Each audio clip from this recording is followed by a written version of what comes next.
Welcome to Blinkers Off with your hosts, Jared Welch and Aaron Halterman.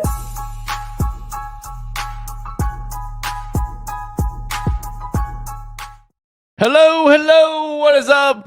Jared Welch, Aaron Halterman. It is Thursday, February 19th, and this is another episode of Blinkers Off. What's up, buddy? Yeah, what's up? It is a golden episode of Blinkers Off. Jared, our United States team beats Canada in the women's final today, so you got me in a good mood for sure, and hopefully it continues on the men's side of thing throughout the weekend. But yeah, good day. Kind of for horse racing, a little bit of I wouldn't call it a break because anytime you got to handicap Turfway Park really seriously, it's tough. But no huge Kentucky Derby prep races this weekend. Yeah, this is, if there is such thing as a calm, this is it, because really it's insane for the next, until the Derby preps are over. Because next week you've got the Rebel. Then of course you get to go to the San Felipe, and then it just goes down the list. With these preps over and over, and all of a sudden, Halterman, we're sitting here. We're going to blink and it's going to be March now. And you're like, oh, we have these horses have 1 or 2 Derby preps left at best. A lot of the cases it's 1, right? And that's it. So it's the kind of the talk of, there's still a lot of time. Maidens, we're still looking for those maidens, and who's going to show up. We're looking for that horse, and you're kind of like, oh shit, it's getting close to being out of time. I think you're almost out of time at this point. I even think some horses that have debuted are very close to being out of time. So yeah, it is. We talk so long. Oh, it's early. It's not early anymore. It's late. So yeah, but listen, if you've been running and maybe you're also ran in some of the early preps, you've got some time now if you've got that foundation to get better and win one of these last ones. But for horses that are debuting, you may be looking Preakness, Belmont if you're something really good. Yeah, and that's just it. I mean, I was talking to Paul the other day. It's like, even now though, that's what's so interesting about this year is, it's like I was saying, I bet you couldn't even, if I said predict half the field. Can you guess 10 starters in the Derby gate? Not 20, 10 from right now. So let's say 2 months out or so. And it's like, I don't know that I could, that I could get that, if I could actually get 10 right out of the, half the field essentially. And that's saying something when we're, like I said in a second ago, that we're 1-2 Derby preps away from this being done. Yeah, I would agree with that. It's definitely got a lot of unfolding to do. The established horses aren't all that established. So yeah, there definitely is some unfolding to do here. It'll be interesting to see how it kind of plays out. Like I said, some years it's like, okay, we're waiting on these 2 or 3 big horses. Now they're going to start. We see them. Okay, which one of the 2 or 3 big ones will we pick in the Derby? Where this year it's like, we rank horses, but it's not like we have the quote unquote big horse, right? So that's what makes us so much fun. And even again, I say it every race, but even the race this week, the John Battaglia, you never know because it's so wide open. Something could come out of it that's serious. And that's kind of what makes this Derby trail as fun as it's been and as fun as I think it's still going to be the next 6 or 8 weeks. I don't know. I know it's Turfway. We've seen a little success at Turfway over the last handful of years for sure. And we'll get to the race here in a second. I actually think it's not bad. I think there's a couple of nice horses in the race. Now I don't know if they're nice turf horses, right? That's always the question mark when it comes to Turfway being on the synthetic. But there is kind of the one what was the horse that did that? That went to I think it was the same, maybe the Lecomte, and then didn't run well, and then went to Turfway, ran well, and then it came to the Derby, and we're like, oh, what was the horse name? Finished second. Ravelli trained the horse, and like always, I know I can see the horse. 2 fills? No. 2 fills. 2 fills. And it was like, and we kind of thought, thank you, 2 fills. Ramrod. It is like, oh, that horse just likes the turf, right? Or the synthetic, whatever. But then you're like, oh wait, no, he didn't, because he ran off this. He ran huge. Damn near won the Derby that year. Ran a huge race, and so yeah, I've gone when you talking about Turfway in this race. I've really stopped being like, oh, it's just Turfway. I'm not gonna think about these horses seriously because I do think that has the potential, especially in a year like this. Oh, for sure. Yeah. I mean, Turfway has been better. It's been a lot better than it used to be. And for Animal Kingdom was kind of their claim to fame for a long time. And then Rich Strike came along, and then other horses started hitting the board, like a Two Fills, like a Final Gambit. Now these are all horses that ran, in the Jeff Ruby Stakes, right? So, but this is, the Battaglia is the step to that, and we'll see. I mean, I think there are some really good horses in this race, and I think a lot of them are probably going to be better when they get back to the turf. And you almost kind of root against those horses a little bit. It's like, no, don't go to the dirt. Just stay on the turf. There's big races coming up in the summer.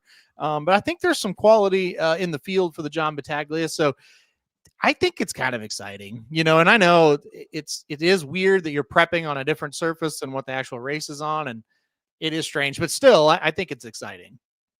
Honestly, this day and age, it feels like you see more and more where they, trainers a lot of times, Bob Baffert just did it with the Plutarch or whatever his name was. Like, it's like, hey, we just wanted to start. We needed to run him. That's what they said, and he's on the turf, and so it's like, what do we really know until they run? I think most of the time that's bullshit. I think if you got a good dirt horse, you think it'd be a good dirt horse, you never touch the synthetic or the turf. I really believe that, but trainers say things sometimes. No, hello, dude. Did you hear? That was weird. Are you on here? Yeah, dude, that was weird. Your voice just like went off on my end. Like I couldn't hear you at all. Weird. Yeah, I agree. When you see a trainer say that, you're like, yeah, it's bullshit. Like, really, you just wanted the horse to run on the turf. Yeah, like the Rock Your World thing was always kind of funny to me. It's like, no, that was the plan all along. It's like, I mean, I wasn't born yesterday. Like, I know that wasn't the plan. Like, you can say it all you want, and then people can tell me that you've said it all you want. I'll never believe that. And same with Plutarch. It's like, oh, no, I don't think so. Like, yeah, you won, but I still kind of think you didn't really know what to do with him early, and you just tried it, and it happened, and it worked out. So that does have, like, how many horses can you remember? There's been a few that can run on both surfaces really well. I mean, Catholic Boy, the horse that Animal Kingdom. Yep, for sure. Nitrogen, I guess you could say, like that's been really good. War of Will, that's a good one. But we're naming a handful. Most of the time, it's one or the other. It's hard to do both. Yeah, exactly. So, all that to be said, we'll do this. We're gonna talk about this synthetic race here coming up this weekend. But first, well, you know what? Afterwards, we're gonna do a little Derby contenders, pretenders section here, or part of the podcast. But as a little preview, we did just see Paladin run last weekend. Initial thoughts, and we'll talk more about him obviously coming up here in about 30 minutes. But did he run off the screen? No. Did he look overly impressive? No. But it was his first race back. He did get the job done. What did you think of the race? I thought he did it almost to a T, exactly how I thought he would kind of look and perform. Good, not great, nothing flashy. He won, and that's good, and he should have won, and he did. It wasn't anything to go crazy about, but we kind of knew that. We've seen it with Chad Brown. We've seen the progression to the bluegrass and what that entails. And I just kind of feel like it was a good first step, but we know it is just that, a first step. And look, I think if it was last year, I probably would look at him and go, man, there's just not a whole lot, right, of improvement. I mean, it's too much improvement for him to win. These horses are ahead of him. Look at this year, and it's like, well, that race he just ran, it's right there, right? I mean, it's right there for him, and he just kind of needs to keep improving at a normal rate, and he's going to fit on the first Saturday of May. Yeah, that's kind of what I left with, it was like, all right, was that race good enough to win the Kentucky Derby? No, but it didn't have to be, right? Because it was his first race back off the layoff, and and we know we've mentioned it a million times, and we feel like we mentioned it at least once a show that Chad Brown typically isn't.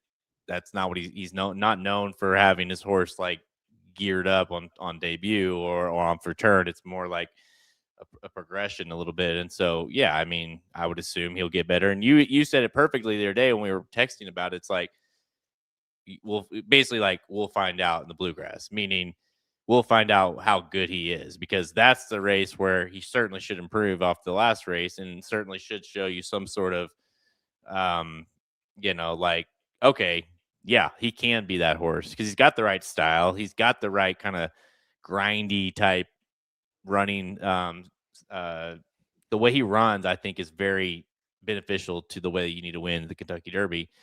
So he just needs to get a little bit better with his time and with his, like with just the class. Like, he just hasn't been tested, overly tested, which is pretty normal for all these horses.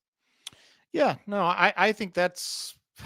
Yeah, well, actually, it's not fair to say he hasn't been tested. He's been tested, but he's just not to the level that you're needed to win the Derby.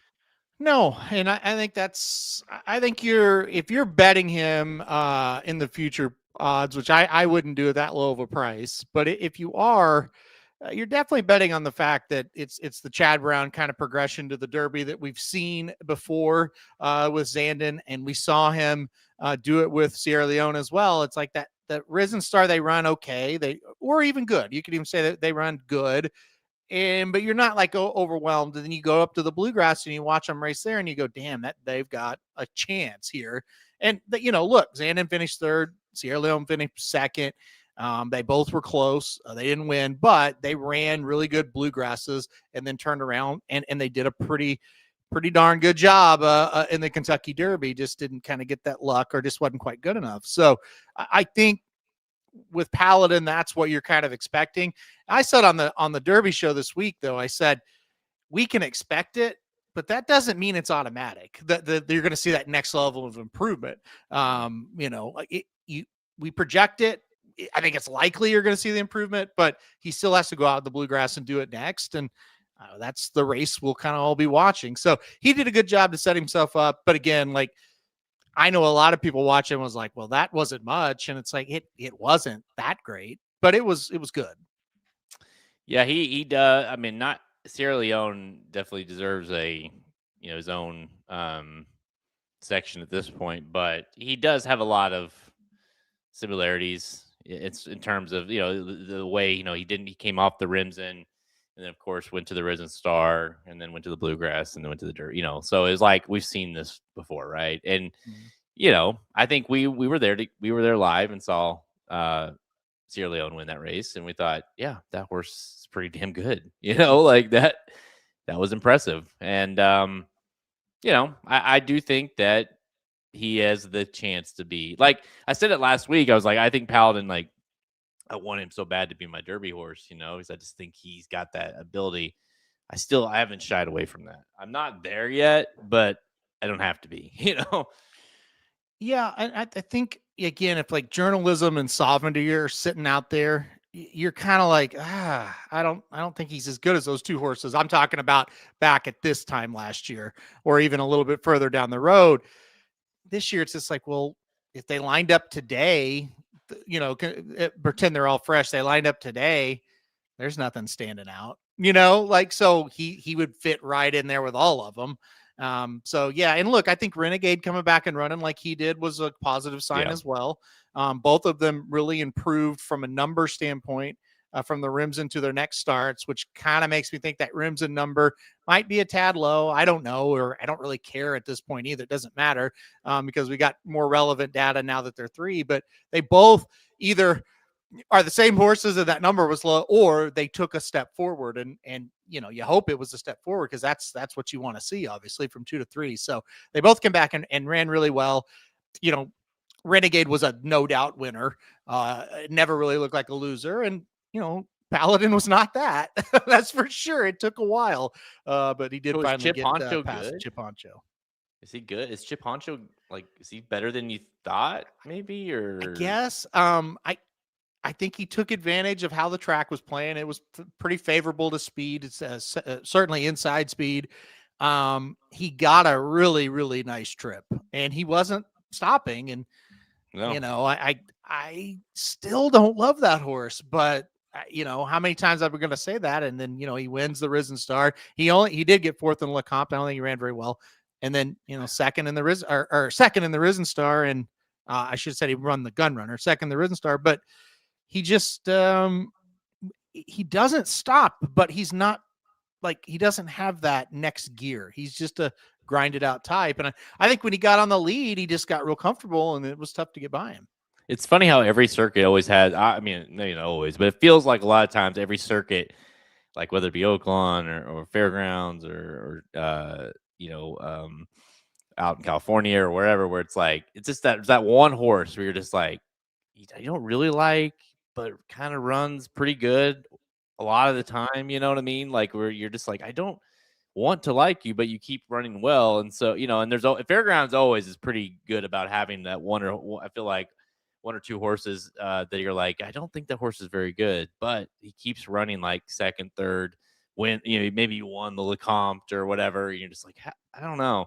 So yeah, I still am not a believer in him either. Although it's hard to say you're not after damn near beating the horse that I think could win the Derby. So yeah, that makes sense. It's crazy to me, and you could just say how like trip makes everything in racing, right? It's hard to predict trips. Like that is a very tough thing. But boy, if you could figure out how every single race is going to go from a pace and trip standpoint, it'd be a really easy game.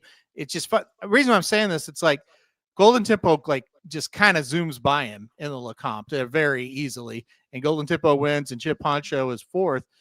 And then it's a totally different layout, a totally different situation. Chip Honcho beat Golden Tempo by like the length of the stretch. It felt like in here, like Golden Tempo was way back there, and it's because look, the track was playing towards speed. He got out. Chip Honcho got out to such an easy lead. And Golden Tempo wasn't on the screen for a lot of the race. He was so far behind. And, if you want to pivot to him, I think that's a horse that has talent, but I am sorry. It is just never going to consistently happen for him. That running style is it is hard to win. And even like a horse as good as Sierra Leone had trouble stringing together wins. Yeah. Golden Tempo's not that good. Man, that's rough. Yeah. But he could be also one of those horses that does have that day, right? Where absolutely. The race falls apart. Yeah. Yeah. Yep. Falls apart. He runs huge, and all of a sudden he wins at 20-1 or whatever. And you're like, yeah, I mean, the talent's there, but how can you? Yeah, exactly. So, he'll be 27 lengths in the Derby, behind the Derby. He'll run up there for second or third. Well, think about Final Gambit last year. Who's not? Yeah. He's not a good horse, but he was way off the screen that day. It was so fast, and he was so far behind that he was able to pass a bunch of horses that were just dead tired. He had plenty of run. Golden Tempo's he's going to be that far behind based on what we've seen. He is way out of it. And I don't know if you noticed, Dennis actually pointed this out to me because he likes Golden Tempo a little bit. And he said, go back and watch. Jose Ortiz tries out of the gate to get him into the race. So I did go back and watch, and Ortiz is pumping on him, and that horse, he did not want to do it. So it's a big problem. And I like Golden Tempo, but he is going to be really tough to bet unless you handicap a race and go, there's so much pace that they're going to come back to him. Yeah. Well, I mean, you never know, I guess. We'll see. Again, the thing's shaking out still, and that's normal, but this year, more than anything, it's hard to even – we should put together some sort of game where it's like, can we name – have you seen the thing? It's like, I can name 5 horses that – will make the starting gate. And like you say, no, I can name 6. And then we see who gets like, okay, name them, because I don't know, like at this point, it's tough to even get to 10, I think. And so to determine the pace and who's going to be in the race. And obviously Bob Baffert, we were talking about him earlier today in our group chat with John. It's like, he could have 5 in the race. He could have 0 in the race, and really neither would surprise me. And we kind of know just based on the way he trains, right? If he's got horses in the race, they're going to tend to be very forwardly placed in the race. And so that would change the dynamic in itself as well. So, there's a lot of things to still shake out here. Oh, absolutely. And I think with Baffert specifically, I don't think I don't think we've seen his best couple of horses yet. I know Plutarch won, and I think maybe he could make it, but I don't know that that's who he really likes. I think Brant is a horse that he seems somewhat excited about, and then Litmus Test, obviously, a horse he's excited about. So he almost hasn't even really gotten going yet. And I guess, we'll see San Felipe coming up in a couple weeks. We'll see Litmus Test there, at least as of right now. And maybe that's kind of where we kind of get a better idea of what he's got. Yeah, we'll find out. Again, it wouldn't be shocking to have a bunch in the race. And if they all, Brant never comes back to the track, or Litmus Test is, runs once and whatever, none of it's going to surprise me one way or another. So I do think, but he certainly, if he's in the race, you got to take him serious. So we'll see in the next couple of weeks. But all right, let's get to today's show, because we have Turfway to talk about, the John Battaglia to talk about, and I know it's always easy to handicap at Turfway Park, so we're going to digest that race a little bit, give you guys who will we like, legit contenders, long shots, anything like that within that race. Then after that, we're going to look closer at these horses we're talking about for the 152nd Kentucky Derby, the legit contenders, the pretenders, figure out who's on the bubble. And as Haltman said, smash or pass those horses right now. Hey, man, you said it. It's your thing, right. Whatever. We'll find out coming up. Let's go. I told Haltman I wanted to do swipe left or right, but that's been apparently we get sued for that. So yeah, you can't do left or right. That's somebody else's. But smash or pass, we could do that. We could definitely do that. So would you smash Paladin, do you think? Yeah, right now. Right now. That's good to know. Okay. Yeah.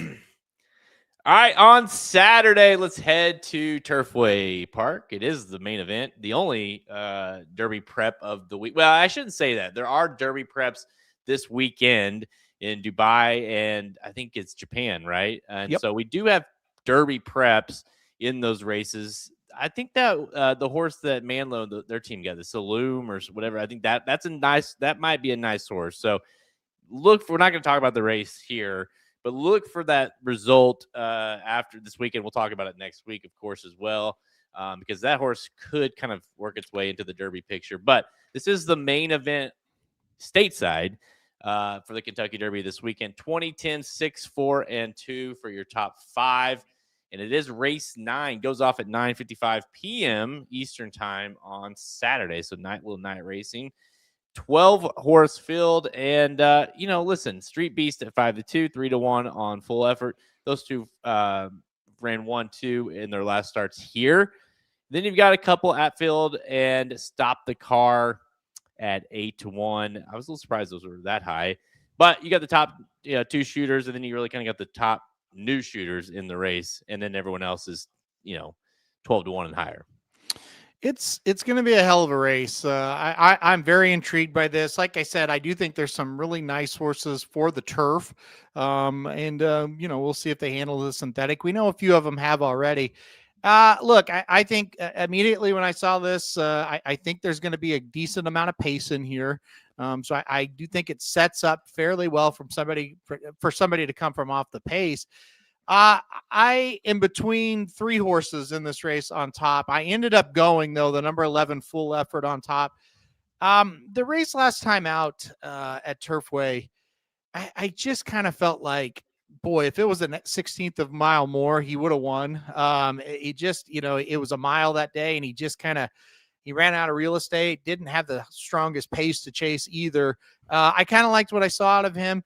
He kind of reminded me a little bit of Final Gambit, how he ran, and maybe even a mile and an eighth is where we'll see him at his best. But I thought number 11 Full Effort looked tough in here. I think this is one that's going to come running late. I did put him on top. I also like the 7 Outfield quite a bit, and the 9 Stop the Car. I'm really curious about him. Debating on the win came down to the 7 Outfield or the 11 Full Effort, but ultimately went Full Effort on top.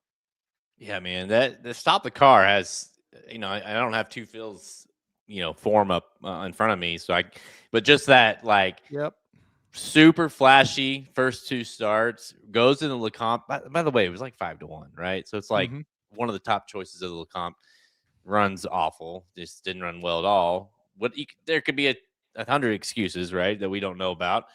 And then shows up here and you're like, oh yeah, forget it. Like, look how bad he was at. Well, maybe he just had a bad day. The first two races were unbelievable. Then he comes here, it's an easier race, whatever. So yeah, I mean, I think at 8-1, you got to take that horse very seriously here. And I think, you mentioned the horse, Atfield. I think that's a very interesting horse. This horse is, broke his maiden on debut, all on the turf at Saratoga, has gone to Aqueduct and won the last race there, finished third in the Futurity. We're in a mile 16th last time, which I like. So this horse, I think, has shown they can get the distance and has the style that I think, like you mentioned, will be beneficial here. Another question mark of how good he is. I mean, I think you can do that with all of them. And then, I think you got to start with, right? Because it's essentially they're going to have to go through this horse because he's probably going to be on the lead like he was last time. That's the one Street Beast who, has been kind of beastly in some of the races, all on the turf, except for that last one, which did get the job done. I think there's more in the tank with this one. So I still think this horse has got a big shot to win. I like the way he ran that race last time out. And anytime you have Gestad on your past performances and it was like a reasonable, it wasn't like finished up the track to Gestad. Like, he was right there, right? Anytime you have that, you're like, okay, this is a pretty good horse. Like, he's got that class level. I like Street Beast a lot here. I think he might take him gate to wire. Yeah, I mean, I could see it. I think what I would say about him, I think he's one of those ones I said earlier. I kind of hope he doesn't run all that well here, because I kind of think he's going to be really good when he gets back to the turf. He is really good on the turf. Yeah, for sure. I mean, another case, I didn't mention this, but he was 10-1 that day in the Breeders' Cup, which is obviously, 10-1, but it's the Breeders' Cup. Obviously, a lot of international horses in the race, and that's still a very low price for a horse. So, yeah. I think like you said, I think he is very good on turf. Yeah, I'm rooting for him. I like him. I think he's a horse that is, if he can win here, I think he's going to come from not like way off of the pace, but I really think he might kind of sit the pocket trip in second or third, stock, and then pounce. And I think if he can do that, he shows a really nice dimension. And look, I have nothing against him. I think you got to put him on a ticket. I think, hey, he draws the rail, so maybe he just outbreaks everybody and goes gate to wire. But we're going to see, how it kind of sets up if there is a little bit of a different pace setup than last time. And that's the big question mark. He stretches out to a mile and a 16th, but I don't find that to be a problem. He'd been going a mile, but I mean, look, this horse is very nicely bred. So, yeah, I have nothing against him either. I think he's in with a big shot. I was like, in this one, like 11, 7, 1, 9. And there wasn't a lot separating any of the four, to be honest with you. You mentioned Atfield. I kind of prefer him over the 12 2-out Hero. They're both kind of two layoff horses, and that's why I mention them. I don't know. Like I said, I don't, the 12 2-out Hero, I don't fully trust horses that have just ran at Woodbine until we see him outside of Woodbine. And that's my pause on him.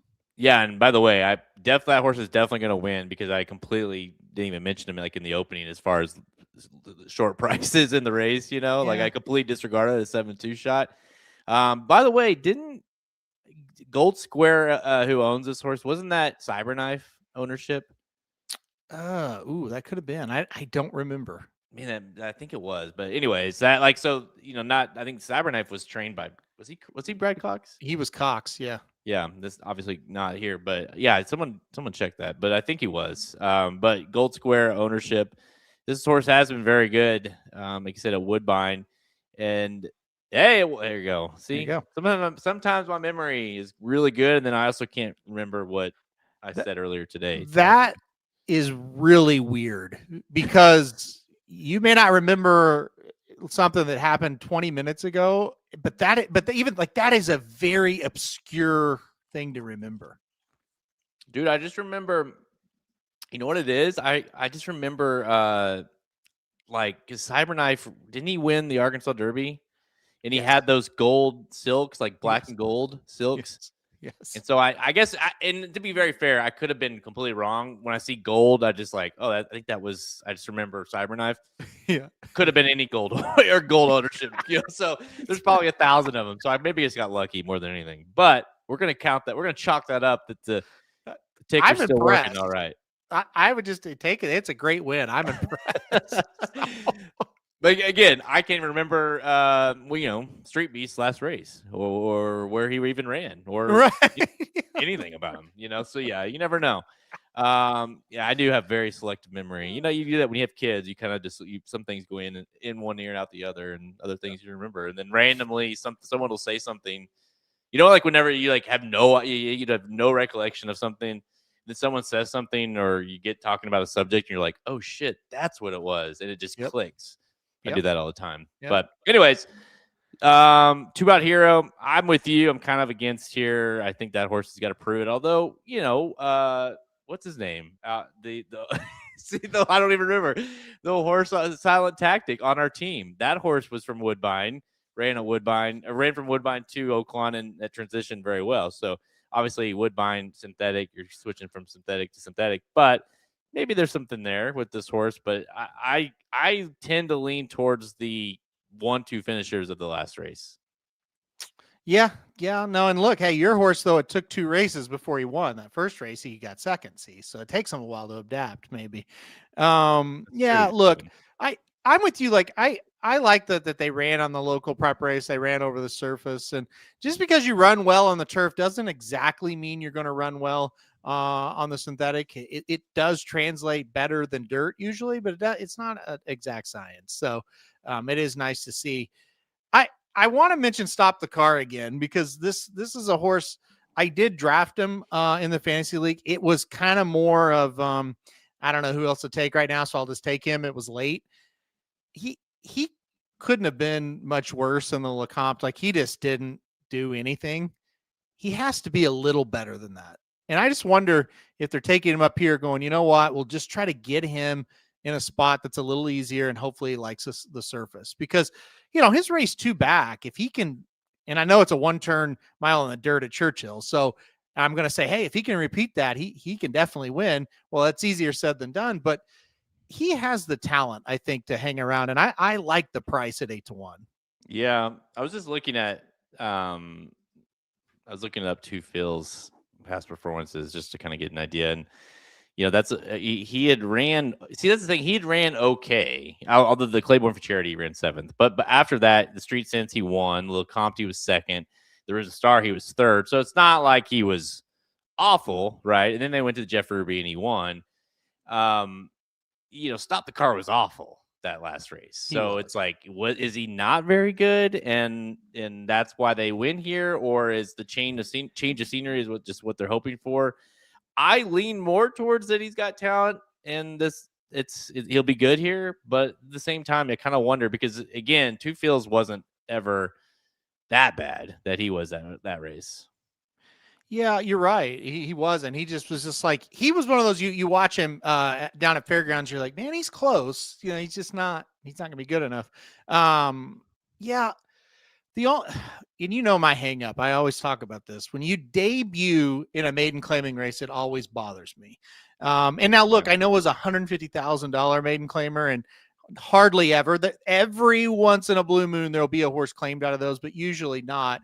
It still bothers me. And he won, but I still wasn't very high on him. But yeah, that Churchill race kind of, puts him on a different level with me. So who knows, maybe he really wants to kind of cut back. That was a 1-turn, 1-mile race. Maybe it's a stretch out he hasn't liked. I don't know. But I do know that he has to run a little bit better, I think, in this spot than he did last time out.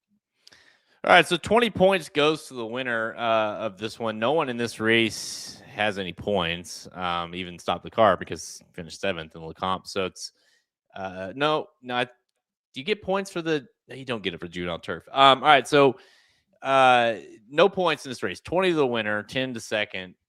20 won't get you in, but it'll get you close. It'll get you certainly a start. Who do you think out of this race? Like, forget like you're picking who you're picking in the race. Like, who of these horses do you think like, hey, this horse wins here? Like, yeah, like he might be two fills. Like he could be a very good horse headed into the Derby. I don't see anybody that I can sit here today and go, you know what, I really think, this horse is going to make a big impact. But I definitely think the winner, or maybe even the second place runner, if you go on then to the Jeff Ruby, I think they're going to make it. I really do. This Turfway route has produced 2 or 3 horses, in the past and kind of consistently over the last few years that, 1 or 2 horses have made it out of it. So I really think the winner in the second place horse will have a great shot to get in. I don't know about Dirt, but I think Street Beast is a good horse. Okay. I think Kilo Tango has a chance to be good. I think Atfield is good. I'm not sure on Stop the Car, but I think Full Effort and 2 Out Hero, I think they're good.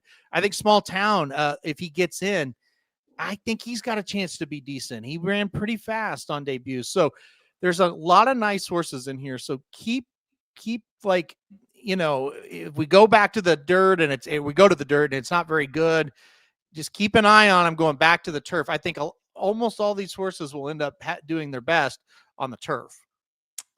Yeah, it seems that way, right? It might hey, one or 2 might try to shoot for the Derby, but go right back go to the turf. You mentioned the horse. I see it down here, like the Other Cox. What do you think about that Other Cox horse, number 4, Kilo Tango? Took a while to break the maiden. Has obviously, you look at the numbers. Started on dirt, then went to turf. Of course, it was scratched off the turf, but started on dirt, went to turf, then went to synthetic. Finally got the job done. Each race has been better than the last. Fairly short prices in all the races, so it's been bet. Very high purchase price, $575,000. Candy Ride, sire. Anything there? Like, this horse is 12 to 1. Maybe take a shot here. I think there is something there. I think it's a horse that, forget about the race on dirt, just not a dirt horse.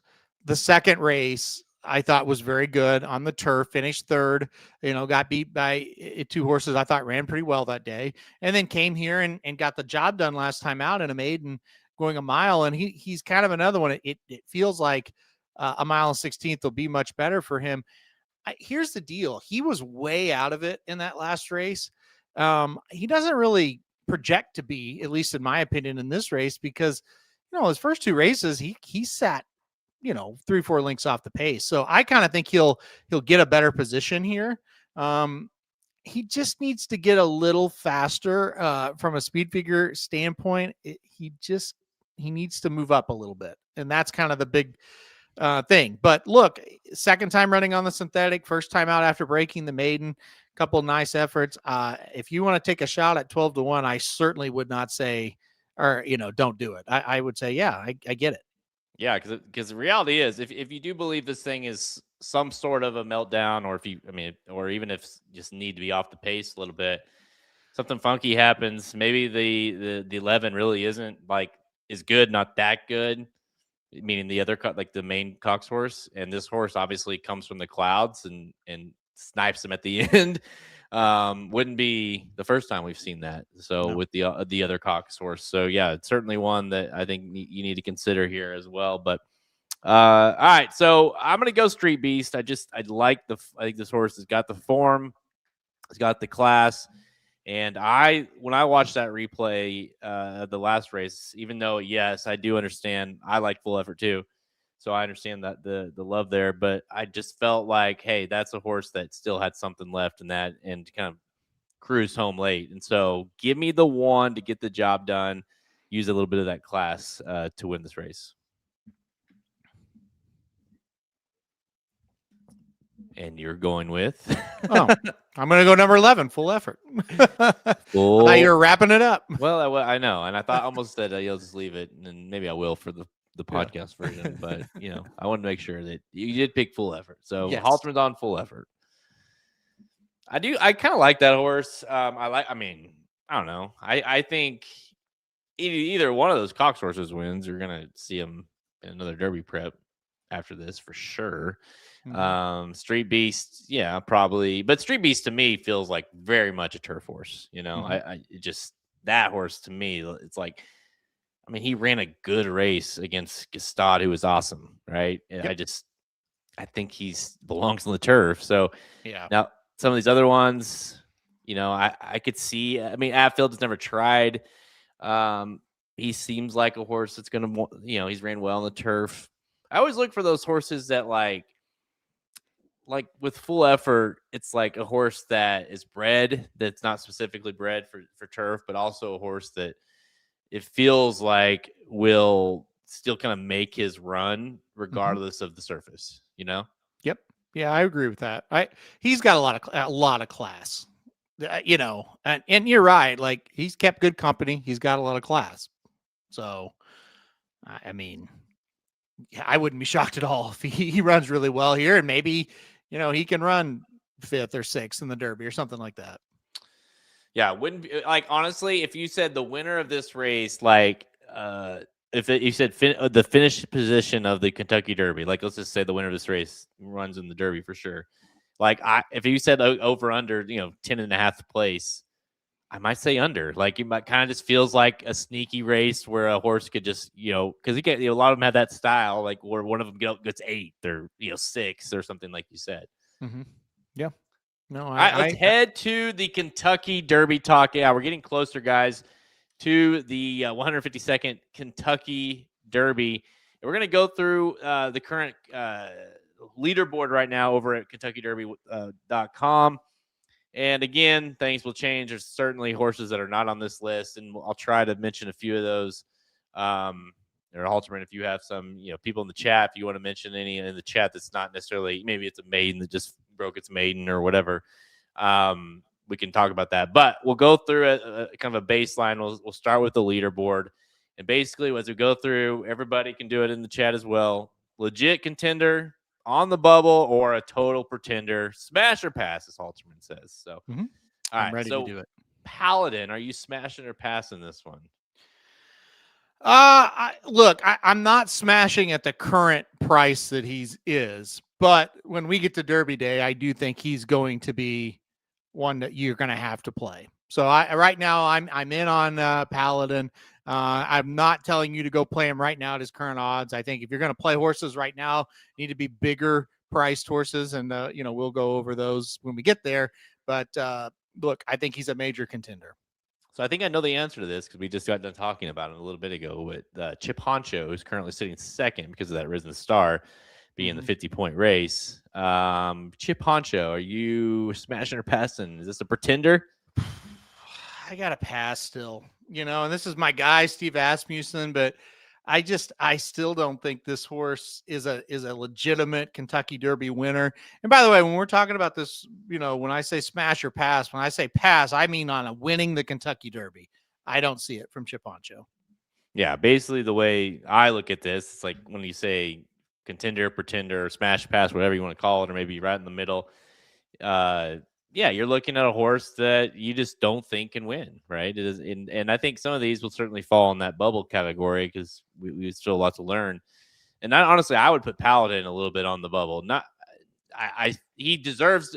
He's a weird horse because he deserves to be higher than that. Like, he deserves to be a contender for sure, and I think he is a contender.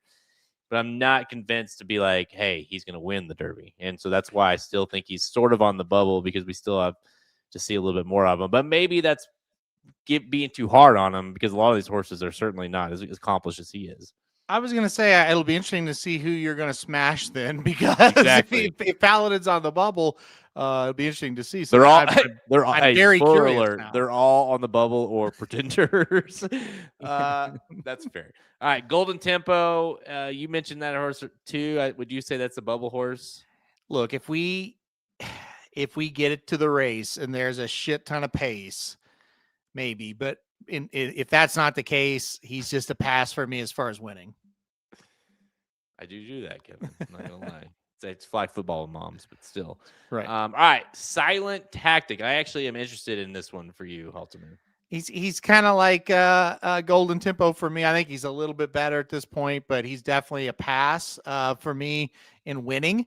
But look, I think he's getting better. He has more races to go, so that could change. But as of right now, I think he's a pass.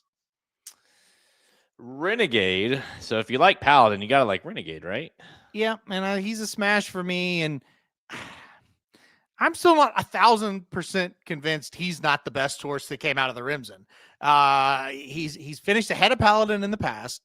He was a couple workouts short. I've said this a million times going into the Rimson before the race. They were talking about it, and he kind of ran like he was a couple workouts short. He made a big run, and he just got tired late. He came back. He looked really good. So he's a smash for me as of right now. How about I'd agree, by the way, with Renegade. I think right now the easy combo of the Derby, field or the Derby contenders has got to be the Paladin Renegade combo. I mean, I think that's pretty easy. All right, Intrepido. He's just a total pass for me. I've never liked him that well. I do think his second place effort wasn't horrible. He's a pass. Universe, which is 7th right now for Kenny McPeak. I mean, I couldn't pass it any faster. I'm shocked he's at 7. Number 8, Plutarch. We talked about him a little bit ago with the formerly turf horse for Bob Baffert. Now he's on the dirt. Found the perfect jockey in Florent Joru. What do you got? You passing? I think I'm passing for now. I think, look, he certainly ran to the pedigree finally and ran a pretty big race last time out. I'd like to see him do it again. I'd like to see him do it against, at least in my eyes, horses that are a little bit better. So he's a pass for me as of now. We'll see if he can put together, a couple in a row. One comment here says he's a sleeper. I would agree with that, but he's still a pass for me. Bubble horse at best. Yeah. For sure. It's Bob Baffert, so it gives you a little bit of a bump, I guess. Pavlovian. I'm gonna say we're passing Pavlovian. Yeah, pass with 8 S's. Pass. Express Kid. I know you like Express Kid. Pass with 28 S's. By the way, just as a kind of an update here, as for those of you maybe listening to the podcast version, that was the top 10. Okay. Mm-hmm. That's where we're at right now. I just listed the top 10 leaderboard. So if the Derby was ran today, those are your top 10 in the race. So it's like that kind of sums up everything really in a nutshell. Nearly, that's got to be a contender. Just real quick, it kind of leads to what we've been saying. It feels like the better horses are just getting going, other than maybe a couple up there, like some of these maidens we've had, I think would beat most of those horses. So anyway, Nearly. I just don't think he's got it. I'm going to pass on him for right now. Wow, really? Yeah. The more I watch that race and the more I think about it, and I text you immediately after the race and I said, I don't think he'll win again. Mm-hmm. You did say that. And then I rewatched it. I said, well, that was a dumb comment because he was pretty good in that race. And I do think he can win another prep. I just don't think he's the Derby winner. I mean, listen, Pletcher has got several options. I don't think he is at the end of the day, at the end of, April. I don't think he's the best Pletcher horse. Let's put it I hope we're both wrong for my fantasy league because I do have him and it would be great to win it. I also think, as you're listening, you have to remember it's February 19th and he is going to run in the Florida Derby. As of now, I think he's the horse to beat in the Florida Derby, right? Maybe he runs a race that time and I change my mind and I could totally see myself, hey, I'm going to pick Nearly to win the Kentucky Derby. I'm not fully sold right now as of February 19th.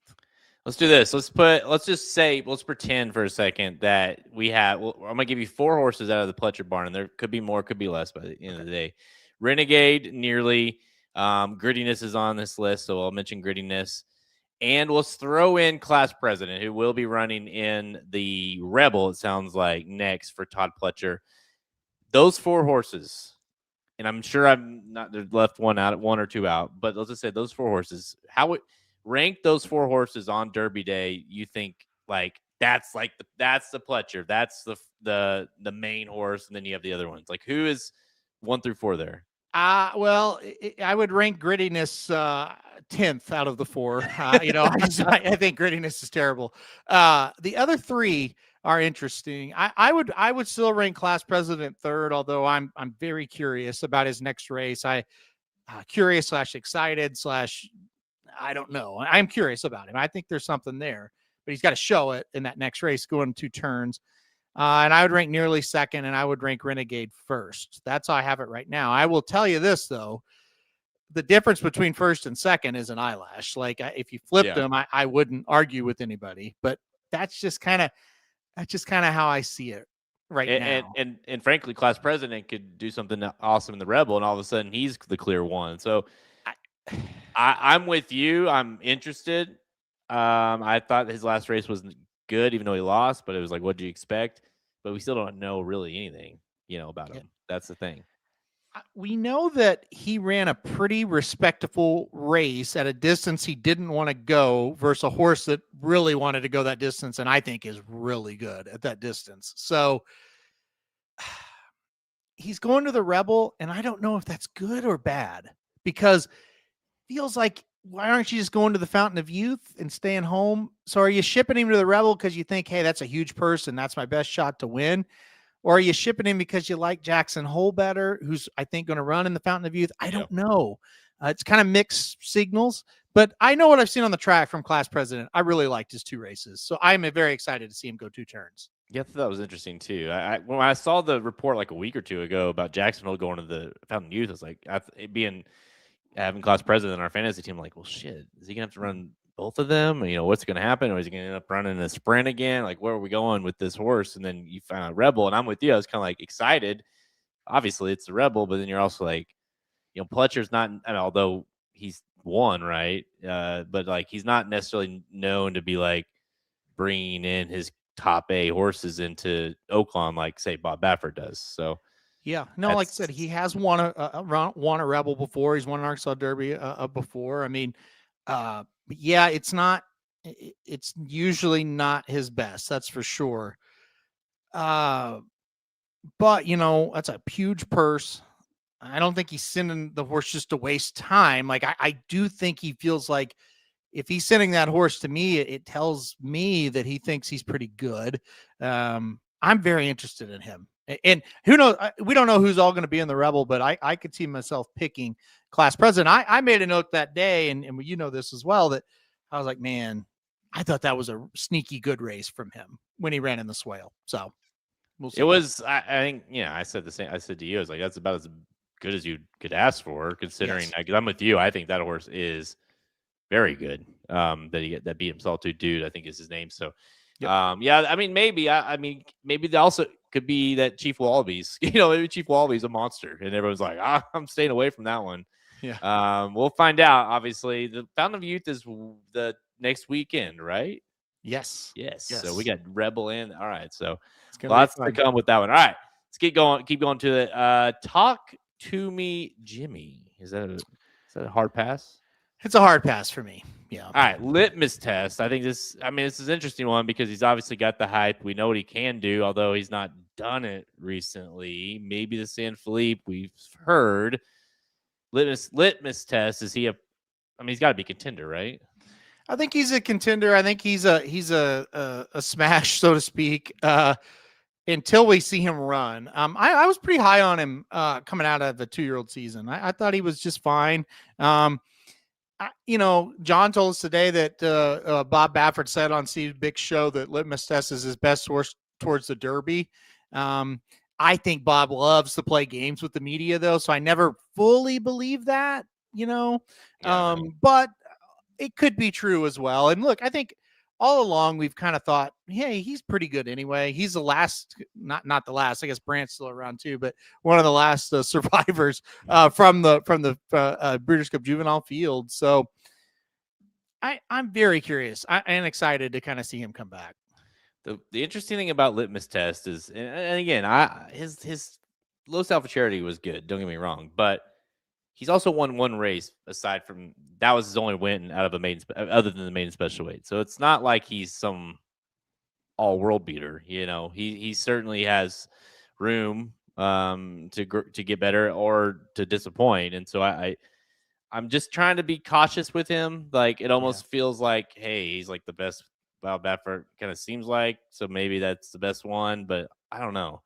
And with Brand, I'm with you. It's kind of like I almost feel like he's doing this little like look over here, now look over here, and where's he gonna go? And the next thing you know, he's not anywhere. I don't know. The Brand thing is interesting.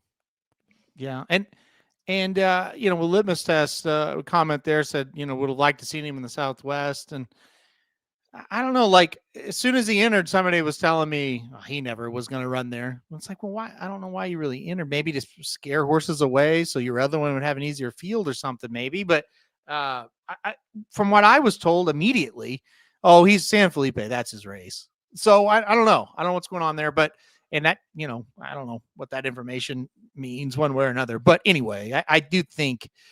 And Brant is weird. I don't really view him as a Derby horse, but maybe second time going long. Who knows? All right. This horse we'll see next week in the Rebel. That's Soldier and Diplomat. You impressed both you and I know, and we were kind of against him. And he outran. He ran a lot better than I expected. Do you think one more start gets him? Do you think he becomes a actual contender? No, I just don't think he wants the distance. It's a pass for me. I do think he ran really tough in the Southwest. He really tried, but he's a no for me. I think I know what this answer is. Grittiness. Yeah, it's a pass for sure. Carson Street or Napoleon Solo? I'll do 2 at a time on this one. Well, Carson Street is a pass very, very, very quickly. Napoleon Solo, I am super excited to see come back, and he's either going to be Fountain of Youth or Gotham. I kind of think they're leaning a little towards Fountain of Youth, but I'm not sure on that. I am very fascinated. So he's like litmus test. You can't really say anything about him yet until we see him. All right. Further ado, this is an interesting one because he definitely has a lot of pieces, but we got to see him again. We got to get him back on the track. What do you think about Further Ado? Yeah, you just lump him in with the other, like the litmus test Napoleon Solo. We're waiting on him. The problem is we're waiting on him a little bit longer than those two that we just talked about. They're still really not a target. Well, I think there's a target. The target's the Bluegrass, but boy, that's going to be tough just to go into it right off of the layoff. So I don't know if they're going to try to get him a little prep somewhere or not. It's getting tight, right? So he kind of got going a little bit later. So I'm a little bit worried about him. I'm going to pass on him. Yeah, Kevin does not like him. I don't think he's a mule, but I just think the timing doesn't really fit. Speaking of mules, maybe Strategic Risk benefited definitely from a pace advantage in the Smarty. Did not run well in the Southwest. What do you think of Strategic Risk? I don't think he's very good. Pass for me. My World was not very good overseas. We kind of wondered why he was over there. It made sense after the race. Doesn't seem like a horse maybe I'm wrong, but doesn't seem like a horse that is going to be a legit contender. Brad Cox wasted a lot of time taking those horses over there. I don't think he had one run a step, did he? That I could think of. Dude, I don't know they were bad. They were really bad. My World was really bad. I never even saw his horses that were in the other races. So they're still running, actually. So yeah. All right. So how about Incredible? An interesting horse because he was coming back and everyone, a lot of hype I would say a lot of hype, but we were excited to see him back. Didn't run great, didn't run good at all. What do you think about Incredible? Do you think another start might do him well? It better, but there's no way I could say smash on him until you see that. No for me. All right. Well, I'm gonna lump in. I gotta do Bravaro. Anything there? I thought he ran really well last time out, but he's a pass as far as winning it. Brant and Desert Gate. I'll put the two Baffert. Actually, you know what? Let's put Brant, Desert Gate, and Butane all together. I pass on all three of them. I don't really think Brant is a serious contender in this thing until he proves me wrong on that. Desert Gate, that was bad. And, Butane, I feel like if he was a good horse, he would have won the Southwest. He had a pretty good trip, and he didn't have that normal, Baffert kick that you're used to seeing. He didn't have it. So out on all of them. All right. You can see the list here. Any on here that you want to, Ottenho, do you think that horse needs another chance? Do you think that horse how about your horse, the Puma? I think the Puma needs to go maiden special weight next, and then you're probably out. So no, I mean, none of these. No. Blackout time. Blackout time. Let's talk about him. I think Kenny McPeak likes him best. We're working towards a start. We're not. Is he on the Rebel? Was he on the Rebel list? I think he was. Yeah, I think I had heard the Rebels the target. I would love to see him come back, because if you don't remember, Blackout Time ran second to Ted Nafi in the Breeders' Futurity and was pretty good. And I kind of liked him. He was going to go to the Breeders' Cup Juvenile next, and he didn't. He got scratched. They didn't let him run, and it was kind of it was a little bit of a controversy, right? McPeak says nothing's wrong with him, but the vet scratched him. We're going to finally see him back. And again, he wasn't close to beating Ted Nafi, but he was competitive. And oh, by the way, he beat Litmus Test in the Breeders' Futurity at Keeneland. It's been a long time since we've seen him. We may not see his absolute best coming up in the Rebel, but I think he's one to keep an eye on. If you want to put a bubble on him, I think that makes sense. Sinister Rock wants to know about Decode. I'll throw that one up there. No, I mean, he's done. To look for the Pat Day Mile. I think. I mean, Decode's a sprinter, and I think unfortunately that showed in the Southwest. But I do think he's going to be a very good sprinter, but not a two-turn horse. I know you love this one, so I want to ask. Rancho Santa Fe, that's got to be a contender, right? No, I'm begging. I had to work pretty far down the list to get there, but I wanted to make sure I asked you about it. I don't know why you guys continue to keep this horse. I guess because he's going to run in all these races. He's running at least. Shit. Yeah, you're right. No, you're right. Because to get a horse that's running in a race, you're going to have to shake for 5 or 6. So you might as well keep him in hope. Well, if we dropped him, there would have been a shake. Well, there'll be a shake for him next week, even though he's not very good.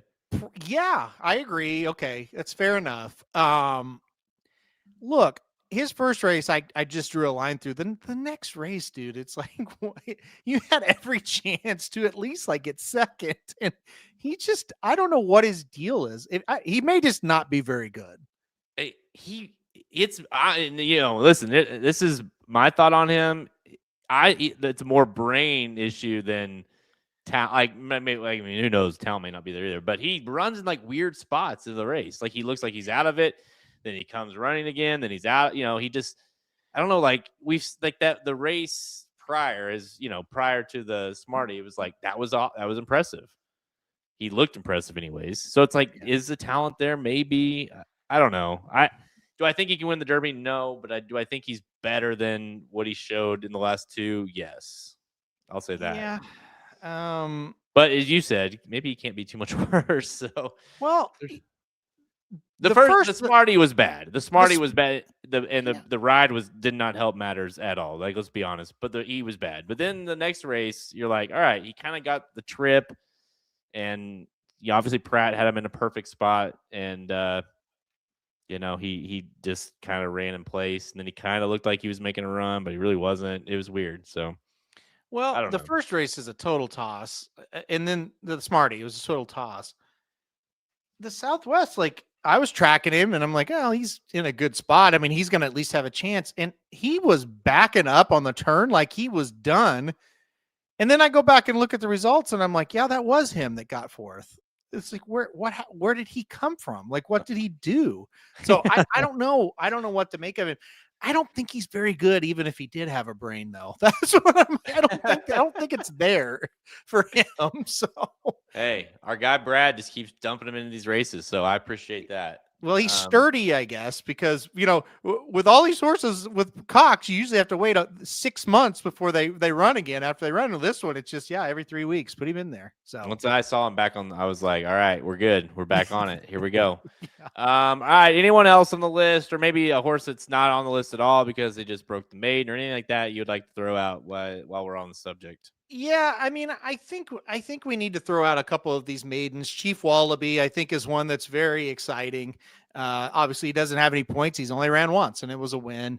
And the Puma, who he just zoomed by like he was standing still, did come back to run third in Tampa Bay Derby, despite kind of a poor trip. So I do think Chief Wallaby is a horse to keep an eye on.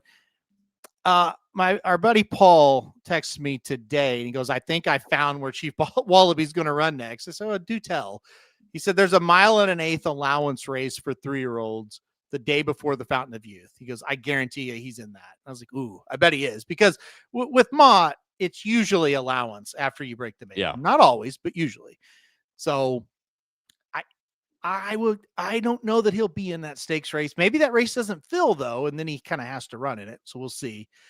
Canaletto, I think that's a horse that is exciting. I think he could possibly be in an allowance or a prep next.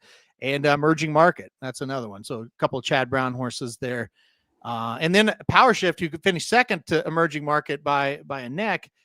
I wouldn't be shocked if he goes, to a prep out for that maiden. So those are kind of the big kind of players right now that have just broke their maiden. And but again, it's like, you're getting a little late. We got to see something quick.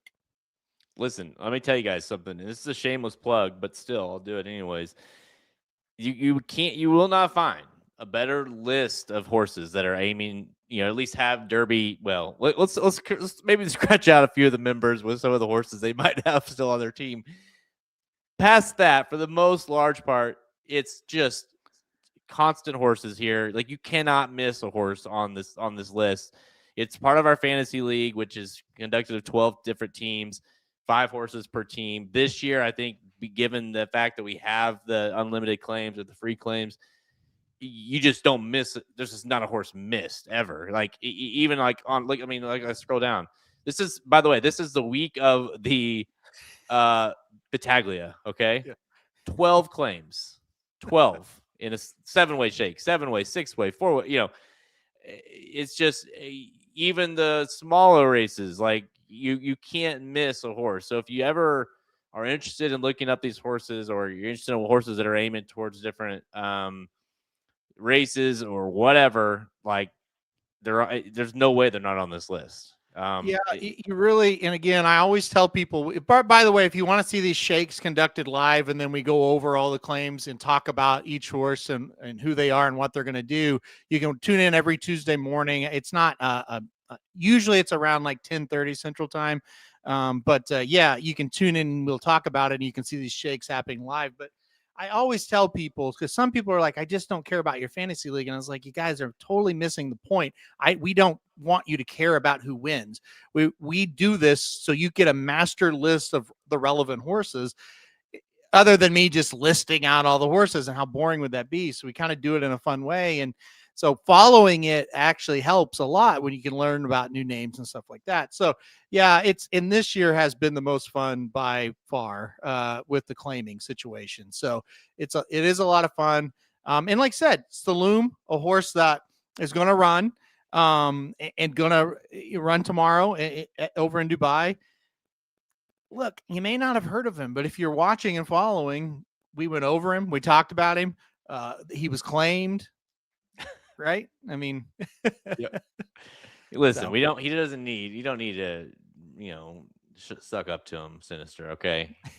We get it. We see his name on there. It's Aaron Halterman. We know. Okay. But no, he does have a very good team. But yeah, I mean, Ted Naffy's still sitting there. No, he's still on the team. Well, I don't know why, but he's held it on to it for some reason. Look, it's just fun, right? I mean, and it's just a fun way to, it's almost like trying to solve a puzzle. And in this case, you have, again, I want to say 60 horses, but there's not. I mean, out on the list, there's not. Some of them are not contenders. But let's just say you have 60 horses listed on this page, and we're trying to come up with the 20 horses that are going to make the gate, right? I would venture, and we talked about how hard that would be. I would still venture to say, out of this whole list, you're probably able to find. I bet we can get 14 out of that. I don't know which ones they are going to be, but I think we can get to 14 out of it, maybe even more. Yep. Just because even the maidens, the horses that you're taking a shot with, they're claimed. They're already on a team. Like anytime that horse flashes, they're on a team. If they're we claimed Potente before he even debuted, right? Like sometimes you go even ahead of the schedule and just hope that you're right on a special weight. So you really like if they're on this list, the chances are they've been talked about, and I don't know. I feel like 15. I honestly that we could get 75% of the field out of this list. Now trying to figure out which 20 or 15 of those are as a whole other game, but yeah, I do think this list is just extraordinary. Truly. Well, and I would say that nine-ish teams they're playing every week, and when horses get hurt or whatever, they're dropping them, or if they're no good, they're dropping them. Now, I don't know why Vinny's holding on to Ted Nafi because he's claiming horses and not dropping Ted Nafi. So I don't really know why, but I wish he would just so he wasn't be on the list. But oh well. And then Dan, I don't know what the plan is there for Dan, but it's he's got some horses that need to be dropped and hasn't done so. But most of them, yeah, for sure. All right, guys. Let's. Any final thoughts here? We got so much left to unfold in this Derby trail. Obviously, it's only February 19th. The 50-point races just started last week. They're going to keep going, not this weekend, but next weekend and on. Obviously, with the Rebel, the Fountain of Youth, Sam Philippe, all those are going to be a lot of questions to be answered. But here's a look. You can see it here on the screen. Again, I want to show everybody too, just so you know, if you go to the website, let's just say you go to racingdudes.com, you can see it there on the screen. Go under resources. Obviously, we've made it to where it's more focused on the picks, which is needed. But if you go to Racing News, which has got pretty much all our articles that you're used to seeing on the site, just each week, Halterman does a post, which has the details of the fantasy league. He obviously does a video as well every week. So there's some easy ways to follow along. I posted on all our social media channels to follow along with that as well. If you go to the Kentucky Derby page, it's got all the details of the Derby, questions about the Derby, and then of course you can find all that with the Kentucky Derby news as well. So we're a resource for the Kentucky Derby. We're getting closer and closer. Lots of answers, maybe not this weekend, but coming up in the next couple of weeks we'll have a lot of answers, hopefully. Maybe not, I don't know. Dude, I really do. The more I'm like that'd be, I'm going to screenshot that actually while I'm thinking before next week's. And let's just, when we get to the Derby, let's see, February 19th, when we had the podcast and I said I bet we can get 15 out of the Derby. I think we can. Yeah. I do.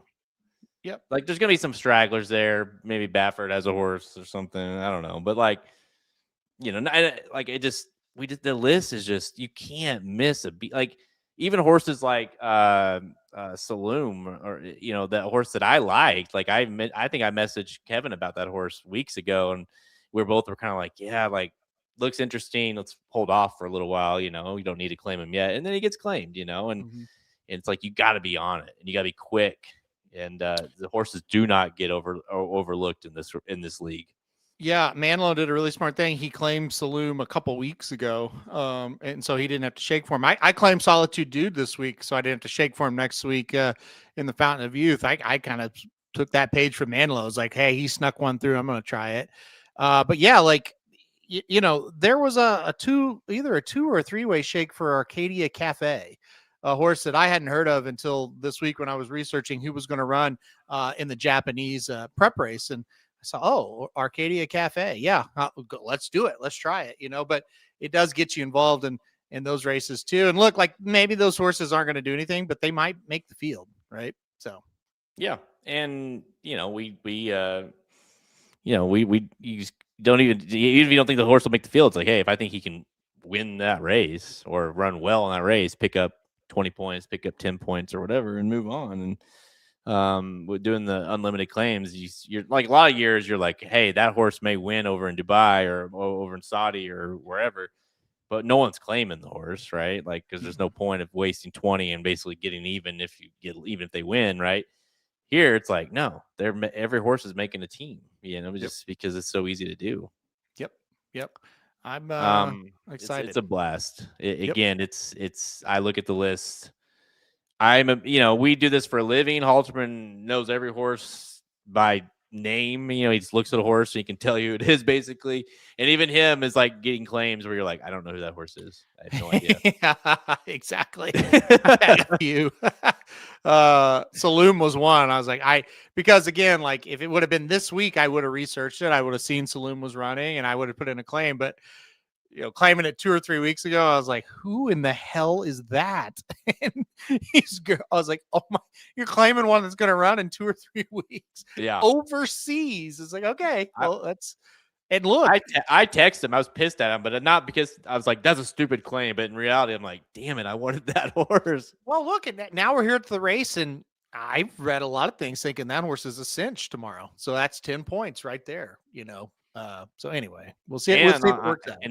And he actually, I mean, again, it's really hard to tell. It's almost impossible to know what they're going to do, but they do have Derby hopes for it. It's not like, hey, we'll see what happens. Like they want to get to the Derby with that horse. And so, yeah, same with 6 Speed, the horse, I've got a Dubai horse on my team and they want to be there. So you can find that information out if you dig hard enough.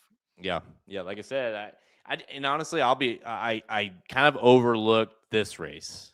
Because I'd seen that the reports like UAE Derby is like great, that's a big great horse to have, but let's wait till like the beginning of March to like start thinking about that claim, Mm-hmm. And then this horse is claimed, beginning of February, basically. Like, damn it, yeah, Manlow should have known.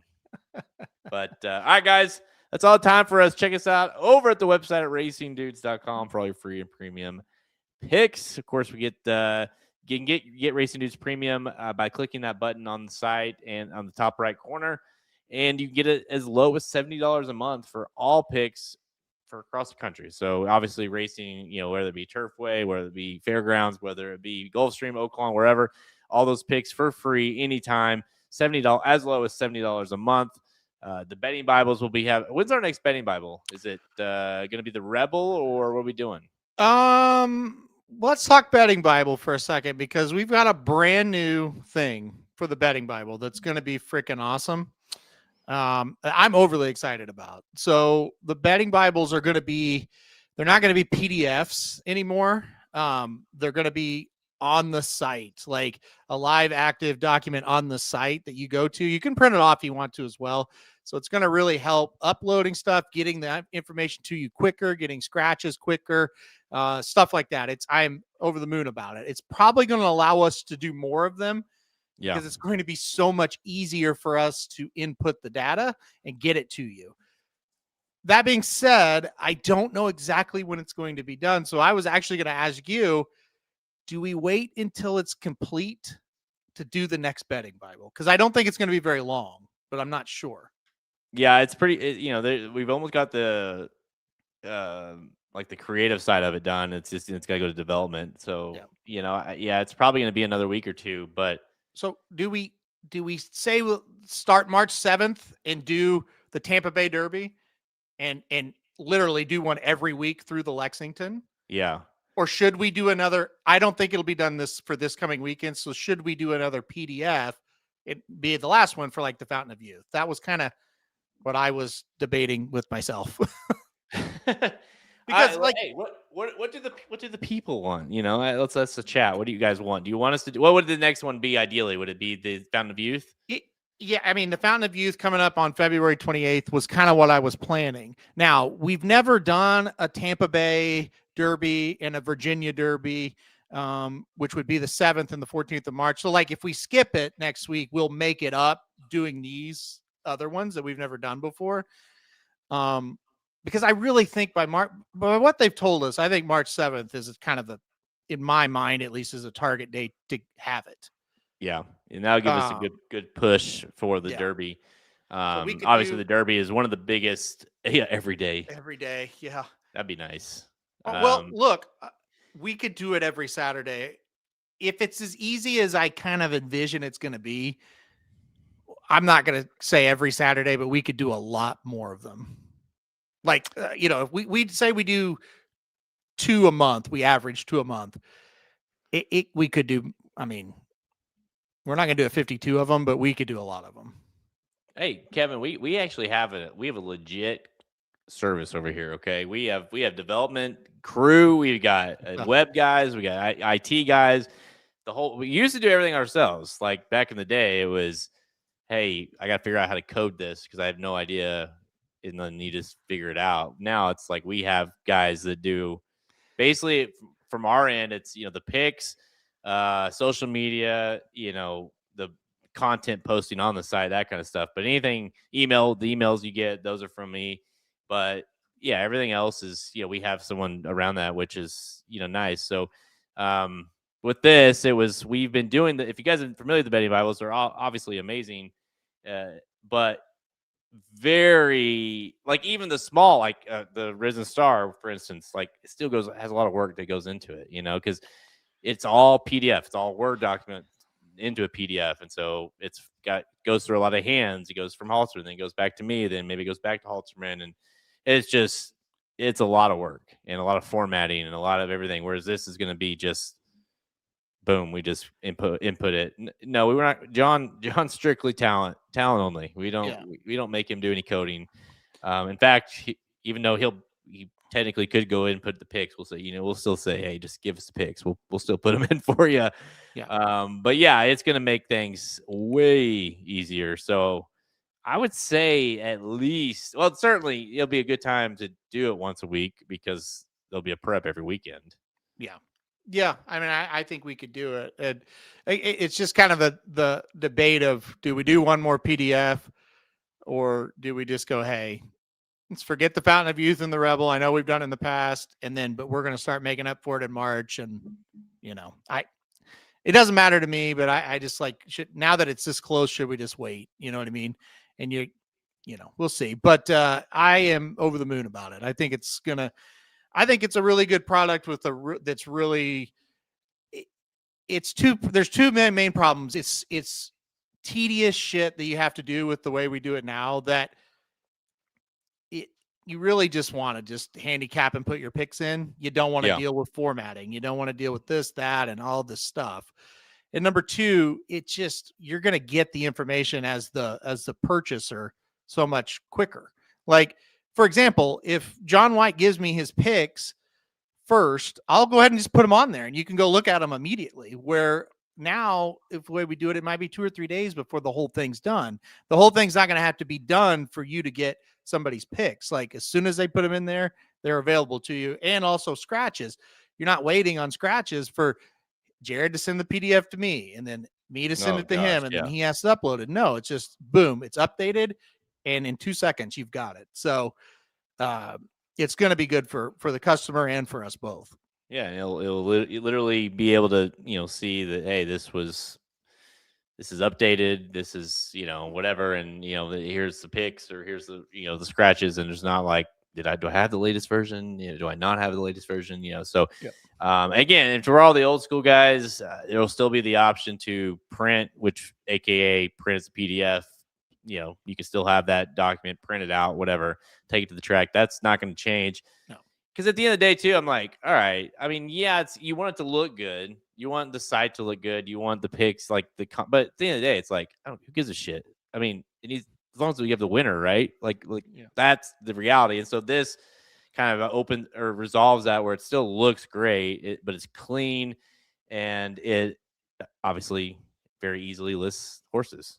So it's kind of it's the best of both worlds. So yeah, we're excited about it, and it really is going to be something that we'll be able to pump out more, put more effort into the actual handicapping and not just getting it done, basically.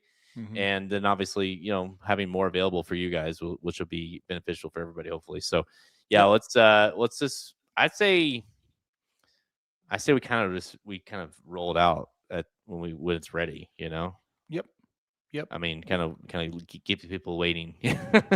Yeah, I think play it by ear, maybe. Because I mean, if it's going to be like 2 or 3 weeks, we probably should just do one next weekend. But I mean, literally, like on March 7th, if we can do it, we probably should just wait. Yeah, it's good, and it's got everything. I mean, it's got during the Breeders' Cup, we include the 14 trends to the Breeders' Cup. That's on there as well. The Derby obviously is you can get the 2-day package, which is going to be Oaks and Kentucky Derby, and it's not just the races; it's every race on both days. So it's got all the information, top 4 picks from myself, Halterman, John White. I mean, he's been a great addition to it, having his top 4. He loves it. I mean, he loves being able to handicap, right? And handicap publicly. And he does it. Obviously he's John White, so it's always fun to have him on there. But yeah, so stay tuned for that. We'll be promoting that way more as it gets closer and we have a better idea of when that's going to get released. We're on Twitter at racing_dudes, Instagram and Facebook. By the way, it was so nice to post that info about John Sadler. Not John Sadler, John Sherriffs, on Twitter, and actually get on Twitter and be like, hey, there's another nice comment. Sadler's still alive, by the way. I'm more laughing at our comments right now, but yeah, look, but to be able to post that story and it be so positive. It was not to say John passing away, it was positive, but you know what I mean. It was actually great. So to see Twitter not be accessible for once. Yeah, John Sherriffs was a great guy. We probably should have talked about at the beginning, and we just get caught up with handicapping every week. Sometimes we miss stories like this, but yeah, John Sherriffs passed away, and I'll just quickly tell it if you didn't see it. We attended the Breeders' Cup at Churchill Downs when Zenyatta lost, and look, it was Jared and I. My wife was there, and then we had a couple of friends with us as well. And honestly, like the Racing Dudes wasn't a thing, and we thought we knew a lot, but we didn't know that much really, And the next day, I'd seen on Twitter that you could see like Zenyatta's barn from the road on the backside of Churchill Downs, like where the main like a neighborhood and Churchill Downs backs up. And so anyway, I said, let's just drive through there and see if we could see her. And we drove and I was like, oh, there's John Sheriff, pull over. He was out there with a different horse. So he came over and spoke to us. We asked, hey, is Zenyatta going to be out? And she goes, oh, she was just out. We usually don't bring her back out until the afternoon. And anyway, we kept talking to him and we were like, well, John, we got to go. We live in Missouri and, we got to get back. We were driving home that day and he said, hold on just a second. And he went and got Zenyatta for us and brought her out. And the exercise rider was there and talked to us as well. So that was just kind of, it was just a moment where it's just like, man, this is such a cool sport. And this was amazing. And I'm not saying that moment is why we're here, but it's a big reason why, we got more into it even than what we already were. I mean, listen, it's the reason I'm here. I mean, You were into it before you were a year before me with Curlin, but Zenyatta was the horse that made me, and really not only made me, but then also like built Halter and I love for the game together. That's when we had that, because he obviously loved Zenyatta too, and so who didn't, right? And so we had that merged, like we just were obsessed. And so when the Racing Dude started to kind of sort of take shape, you can see here on the screen the picture of me, Halterman, and the horse. That's Zenyatta. Now, I mean, that's like we literally were specific about the her having the white blaze on her head because we're like that. We wanted it to be Zenyatta. And so, and then the picture there was us that day, and we obviously look way thinner than we do now, but and I had way less hair, and you way less hair now. So that's right. Yeah. But that was forever ago. But yeah, it's pretty sweet. Yeah, it was. And I remember talking to him, and we knew enough to know, horses have a routine, and we certainly did not ask him to bring her out. We're like, oh yeah, no, we totally understand, and I think he could tell that we were really heartbroken, and we were asking questions that I think now are kind of funny. Like, is she all right? Is she okay? You know, we were hoping like she wasn't sad. Yeah, right. Basically. And I could tell, like, I think he knew that, like, oh my God, like these people came here from Missouri just to see her run and they're crushed. And I think he was just like, why would I not just bring her back out? You know? And I remember a few more people walked up and they were like, oh my God, that's Zenyatta. Like, so it wasn't just us that he made he made a lot of people's day that day, but I'll never forget it. He was without a doubt one of the nicest people we've ever talked to. And a lot of people have said that about him. He's such a good guy, just down to earth and a great horseman, you know, just patient. And I told the group chat, with John and Ryan and you, I truly believe if Zenyatta was with somebody that was a push type of trainer and just get her there to the races as quickly as possible, I don't think we would have ever known her name. I think she was the perfect horse for him, for John Sherriffs, because you had to be patient. She had not physical issues, but just she needed to grow. She needed to be, well within herself. She was a gangly thing when he first got her, and he worked with her and all that stuff. So I think sometimes the perfect trainer gets the perfect horse that fits what they do. And then you get something like Zenyatta. Maybe not exactly like Zenyatta, because that was a different level. She was amazing for a lot of different reasons, but I think John Sherriffs really, really helped that horse.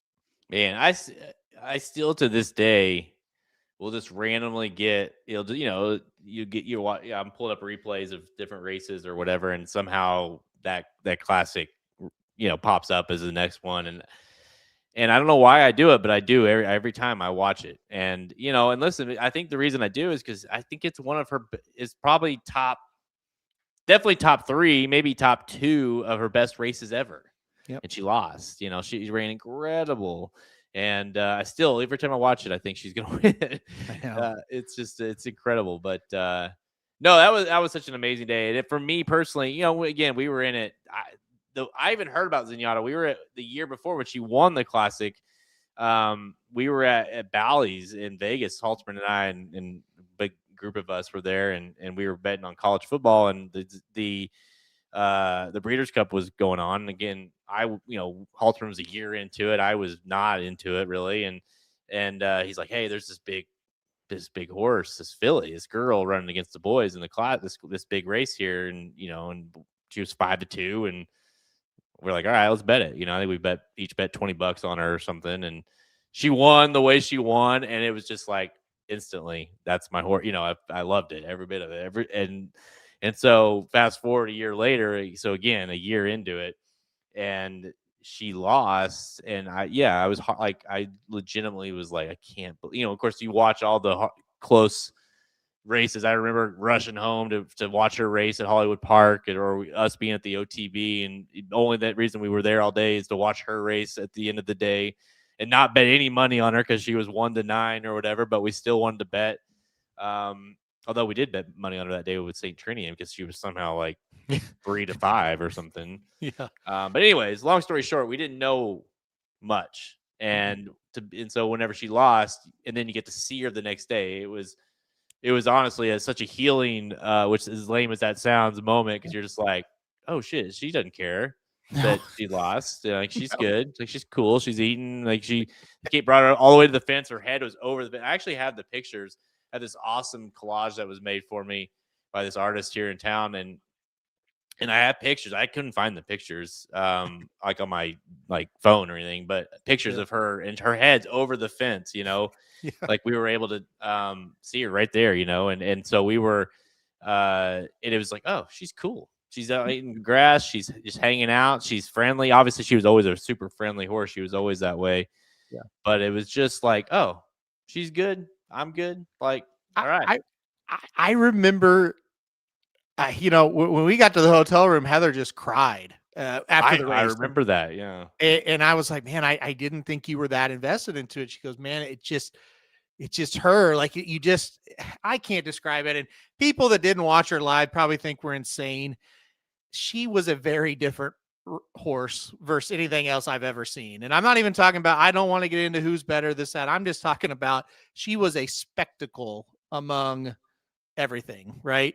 And it just, she captured you. So, I'll never forget leaving Churchill that day feeling so much better after talking to John Sherriffs, and he didn't treat us dumb or anything, but he did kind of look at us like, guys, yes, she's fine. Like, she doesn't, it's a horse, and like, she's cool. And she came out and did like some of her things that she did on the racetrack. I was, oh yeah, she's cool. We're good. But yeah, it was special. It was really special. Listen, I will tell one more story here. The weekend she came the second time to Oaklawn for the Apple Blossom. That was Friday, and then the Arkansas Derby was Saturday. And both days the weather was like, you couldn't have, it was 72 degrees, not a cloud in the sky. I would just like storybook weather both days. And the Apple Blossom at Oaklawn the second time she's there, that was the coolest day I've ever really attended, other than when Farrell won the Triple Crown. It was just, man, it was just so cool, and she won and everything. And then it was just a great 2 days. And I remember driving home thinking, I've got to do this for a living. Like, it's just like, I don't really have a choice. I don't think in this, like, I'm too deep into it, and I just love it too much. And then, lo and behold, about a year later, I guess, we were doing it. But anyway, she definitely, like I said, she didn't get me started, but she definitely pushed it over the top. And look, I mean, I've loved a lot of horses since, but I don't think I've ever, other than, I think Pharaoh probably would be up there with her. Those two, I think, are just above and beyond anything else. They were almost like with her, it was a connection. I think everyone felt sort of a connection, obviously. And then with Farrell, we literally had a connection with him. And so that certainly, he was, obviously breaking the Triple Crown or doing the Triple Crown. That was huge. But I mean, like, going up to it and having that connection with the Zayats and being in the Rebel and Arkansas Derby winner's circle, and, being on the track when he won, like, those things, you're like, yeah, that one just stands out for sure. Like, you felt like that one, like, obviously we were very nervous for him to win, just like we are anytime there's a Triple Crown on the line, when there has been. But him, it was like, you're like rooting for your guy, to do it. With her, yeah, that was that Apple Blossom, man, that was otherworldly how well she ran. I'm convinced she could beat Secretary that day. Maybe not, but she could have been, like, she was on another level. And the way and Mike willed her back, and the crowd was insane. Oaklawn was ballistic about her. Yeah. And the way he brought her back through, and she was doing her little, remember how she would do her little prancing thing with her? She was like dance in front of everybody. Just like, this is a freaking huge racehorse. She was massive, and she's just up there prancing along, and just won the Apple Blossom by, under less than first gear. And it was just, that you just don't. And remember all the buzz too with Rachel. It was like, oh, we're gonna see this. Oaklawn wanted to have this match race, but not really a match race, but wanted to have a race where those two would run against each other, and was gonna put up all this money on the line. And it was like the hype. That was a fun time to be in racing. Oh, sure. It was great. It was great. She got a police escort from the airport to Hot Springs when she came, and it's just like, it was like, the rock stars in town. You know what I mean? I'll never forget when Rachel lost. We were at Oaklawn, and then Zenyatta had a crazy, terrible trip, but won. But we were all so like, oh my God, we just lost the Rachel Zenyatta matchup, because they're not taking Rachel here now after that. And they didn't. But we got Zenyatta, and like, we left the track that day, and was like, it would have been really cool to see Rachel versus Zenyatta, but I don't know that it could have got much better than that, because instead we got basically a 30-minute horse show of just her doing all the shit that she does, So yeah, it was a special day. And yeah, the Farrell thing was special in a different way, but the other thing with him, it's like every old guy out there was telling us, other than John White, I should say, was telling us, no, Triple Crown, that's never going to happen. That's a thing of the past, and I remember calling Ryan Stillman on the way home from the Arkansas Derby that Farrell won. And I told him, I said, I've seen Curlin come in here and win this race. I saw Bodemeister come in here and win this race. This horse is on a different level than those two. And I said, he may not do it, but I think he's going to do it. And I'll never forget that Arkansas Derby. And to this day, people say, oh, he didn't beat anything here, that, or the other Arkansas Derby. Go back and watch that replay. That's one of the best races I've ever seen a horse run that day. That was unfreaking believable. And again, we watched Bodemeister and Curlin in person. Well, Bodemeister for you and I, Curlin was my first trip to the track, but that Arkansas Derby, I knew that day that was a different horse. So, and to see him actually do it and prove all the people wrong was special in a different way than the Zenyatta thing, but still really special. Yeah, I want to say we were around the 16th pole or so, maybe at that day of the Arkansas Derby. We were before the wire, and we were watching it on the screen, and because we were prepped and ready to go to the winner's circle, right? We had been told, like, because the thing was, like, the joke was for the Rebel, the Zayats were all there because this is Pharaoh's first race back as a 3-year-old, and they wanted to see how he'd run. For the next race, for the Arkansas Derby, they're like, oh, we're not coming. So if we win, we want you guys in there. And we're like, what? Really? So we're like, Halterman, we got dressed up. We were ready to go. So we're just like, please let this happen. We get to accept the trophy for the freaking Arkansas Derby for the fucking Triple Crown. Well, up and coming Triple Crown. Anyways. But Halterman, he yells at me because at that time, Mr. Z was like, kind of like he was the other Zayat, right? And it was trained by Lucas, and we were excited about it. And he's like, "Look, he's coming!" And I, of course, he's looking at him, and I'm looking at Pharaoh. I was like, "But look at Pharaoh, he's not moving," and he just and just went right. Like, oh my gosh, he just put on a show the rest of the stretch. And we were like, "Yeah, that horse." In fact, at that time, we had no money. And I think I don't even remember how much we put on him in the Derby. It was like $1,000. I think it was a lot. And mind you, that's a lot of money no matter what. But for that time, for us, that was a lot of money because we were that confident. And mind you, that was the closest race out of the 3. I don't think we've ever hugged as hard as we did that day at my parents' house watching the Derby together when he won. Oh, that was a relief because it felt like he was never going to get by firing line that day. And we got like 5-2 on him that day too, which was unbelievable. Paid $780 to win. Yep. I'll never forget that. That was a good day. That was a hell of a day. So and the moment he won the Preakness. Honestly, I'll even go as far as say as soon as it started raining before the Preakness, I started thinking, all right, we got to get to the Belmont, dude. It's because we're going.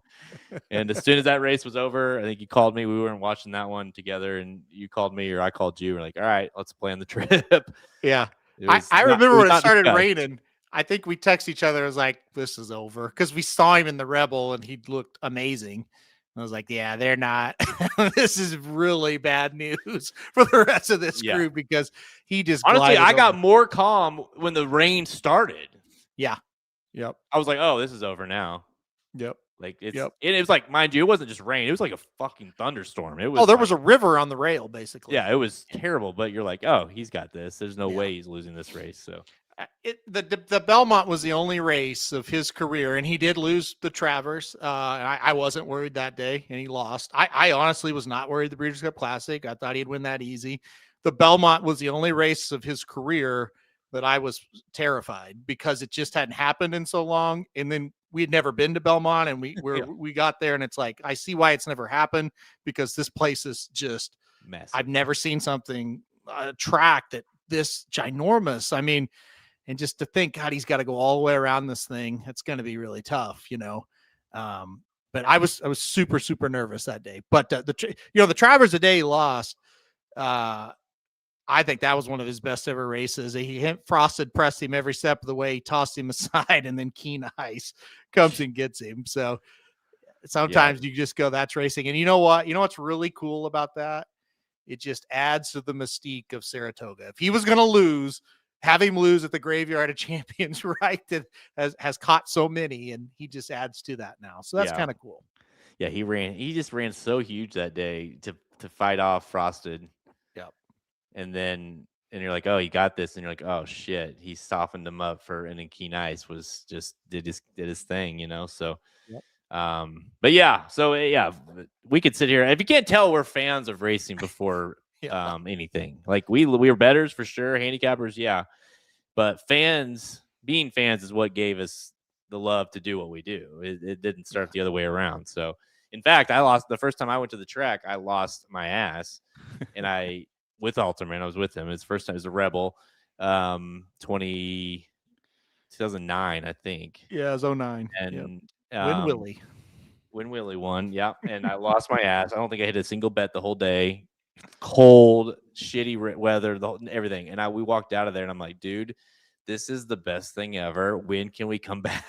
Like, well, they run in the Arkansas Derby next. So, yeah, I mean, we were obsessed. I was obsessed. And so it was nothing about money or betting. It was just, I loved it. So, yeah. I was thinking about that the other day about how the days, like our summers would involve, we get off work. Each of us get off work. It'd be like a Friday or Saturday, obviously. And we'd be like, hey, let's go to the casino, which was for us was like an hour away from our house because you couldn't bet online in Missouri. And that was the closest OTB for us. And we would go, and it was just like we'd go get pizza. We'd go, it's like we would spend all evening or all day on a Saturday and bet, $10 a race, little stuff here and there. But we were just so ate up, man. Those were the days. It was fun. It was really fun. Going to Seneca, Missouri, border town casino, right across the line there in Oklahoma. And they had an OTB. Yeah, we would watch Prairie Meadows at night because we couldn't really go during the day because we were working.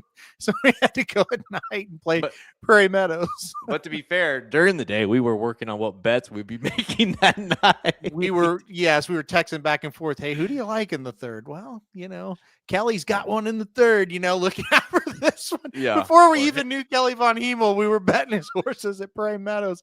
Crimson King Cat, go look him up. He was one we loved to bet. Kate's Main Man, we loved to bet him too. So that wasn't a Kelly horse, but anyway, yeah. Swiss Ski, remember that horse?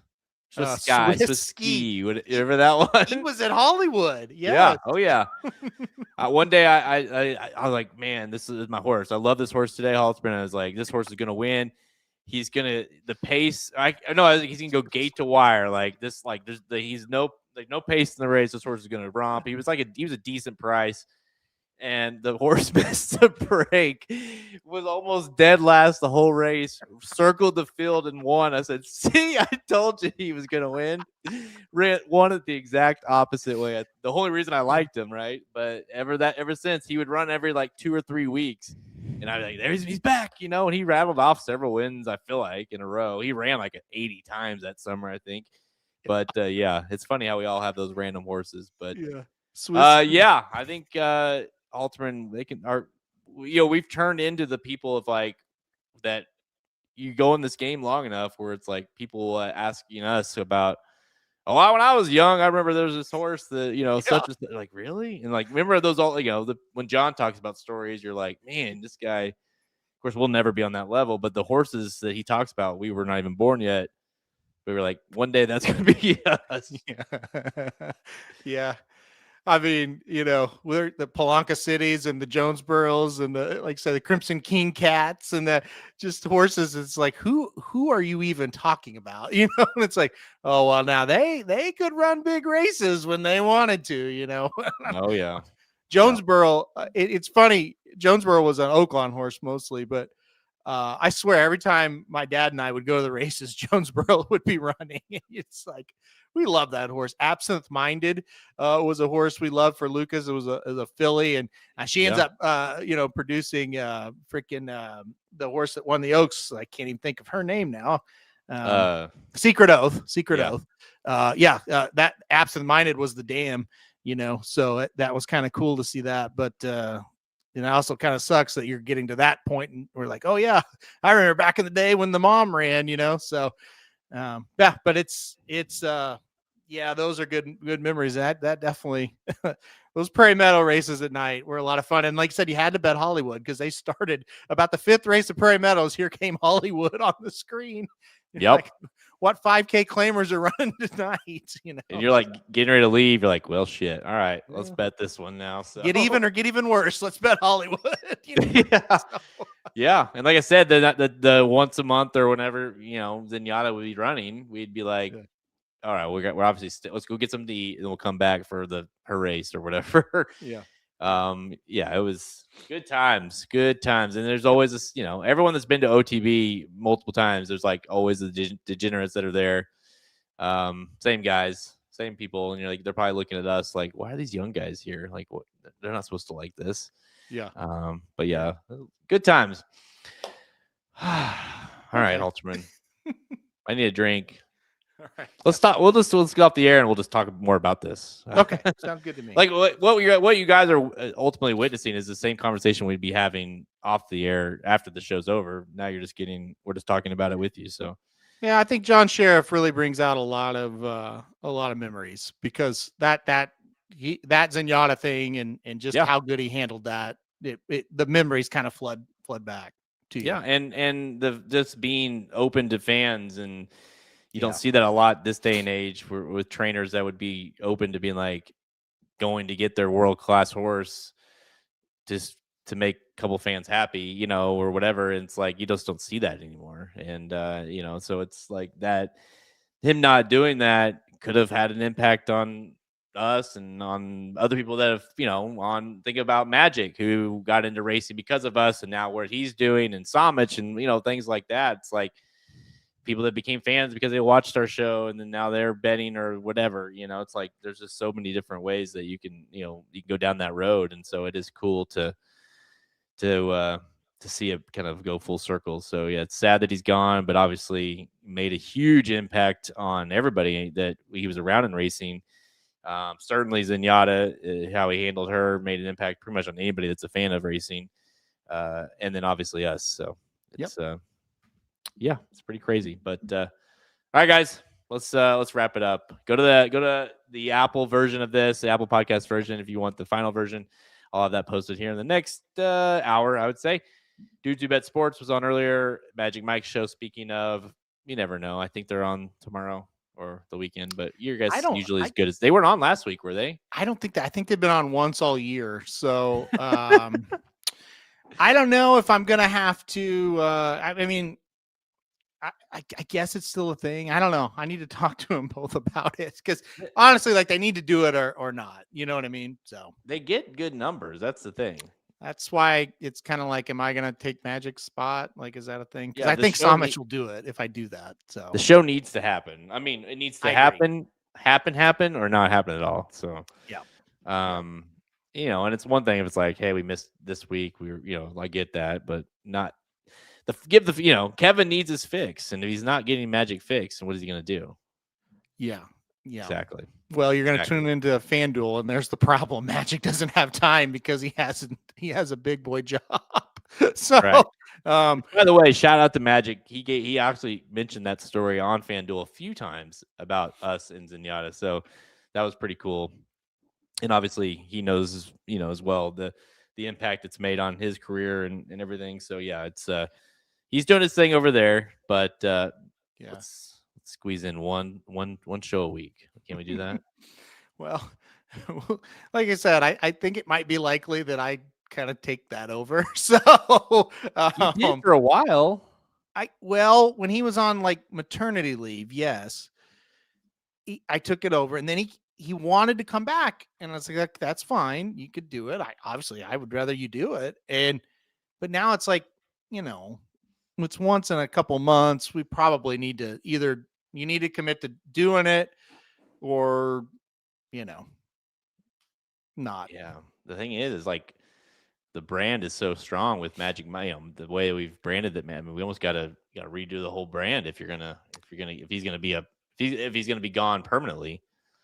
Yeah, I know. Because the Magic Mike show. The Magic Mike show with Samich and I is not the Magic Mike. It doesn't. So. And then you have Samich and you on on the Veasan show. Yeah. I don't know. That's why I don't think long term it really works. Yeah. I don't know. All right. So, all right. Well, that seems like an internal discussion, not for Microsoft. So we'll wrap it up. All right, guys. Thanks for tuning in. Thanks for listening to us for almost 2 hours here. Lots to happen this weekend with in the Battaglia. Obviously, next couple of weeks we'll have more info as we get into the those big races at Gulfstream Park, Oaklawn, Santa Anita. More to come. Until next time, I'm Jared Welch. He's Aaron Alterman. Good luck this weekend, guys. Thank you for listening to another episode of Blinkers Off. Join our horse racing community at racingdudes.com and follow us on Twitter at racing_dudes. Want to make money betting horses? Bet with the Racing Dudes.